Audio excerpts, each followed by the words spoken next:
আপনার জন্য প্রথম প্রশ্ন, আল্লাহু আকবার। সূরা হাশরের শেষ 3 আয়াতে আল্লাহর কোন নাম উল্লেখ করা হয়েছে? এ আল মালিক, বি আল যাহির, সি আল বাদি, ডি আল মুবিন।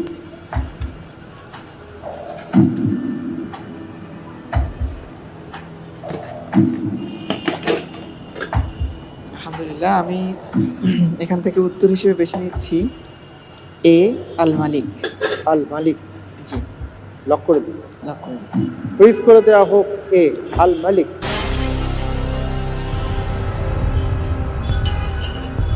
আপনি যে উত্তরটি দিয়েছেন আপনার উত্তরটি সঠিক উত্তর।